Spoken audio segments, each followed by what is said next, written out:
Lord. Praise the Lord. Oh, glory to God. Let us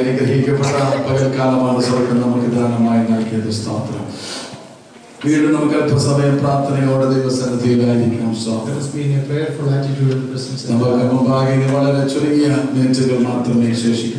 Only a short time left over in front of us. God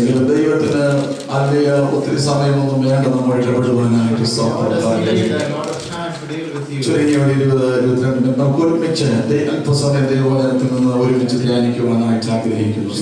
are going to meditate from the Word of God.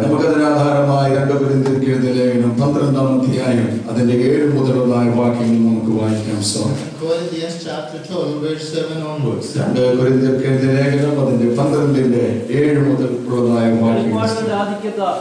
ഞാൻ അതിയായി നിഗളിച്ചു പോകാതിരിപ്പാൻ എനിക്ക് ജഡത്തിൽ ഒരു ശൂലം തന്നിരിക്കുന്നു. ഞാൻ നിഗളിച്ചു പോകാതിരിക്കേണ്ടത് എന്നെ കുത്തുവാൻ സാത്താന്റെ ദൂതനെ തന്നെ അത് എന്നെ വിട്ട് നീങ്ങേണ്ടതിന് ഞാൻ 3 വട്ടം കർത്താവിനോട് അപേക്ഷിച്ചു. അവൻ എന്നോട് എന്റെ കൃപ നിനക്ക് മതി, എന്റെ ശക്തി ബലഹീനതയിൽ തികഞ്ഞു വരുന്നു എന്ന് പറഞ്ഞു. ആകയാൽ ക്രിസ്തുവിന്റെ ശക്തി എന്റെ മേൽ ആവസിക്കേണ്ടതിന് ഞാൻ അതിസന്തോഷത്തോടെ എന്റെ ബലഹീനതകൾ പ്രശംസിക്കും. Verse 7, and lest I should be exalted above measure through the abundance of the revelations, there was given to me a thorn in the flesh, the messenger of Satan to buffet me, lest I should be exalted above measure. For this thing I besought the Lord thrice, that it might depart from me. Praise the Lord. Praise the Lord. I praise God for this wonderful day of the Lord.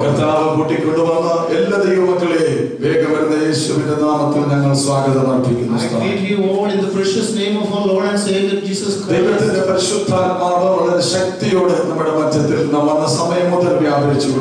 The time He came here, the Holy Spirit was dealing with in a mighty way. Praise the Lord.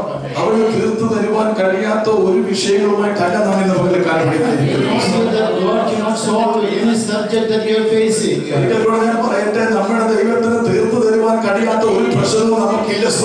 No problem without solution from God.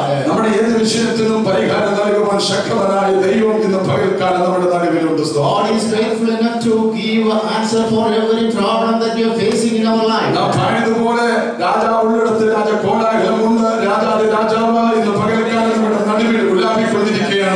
As we sang, the King of Kings and the Lord of Lords is moving in our midst this morning.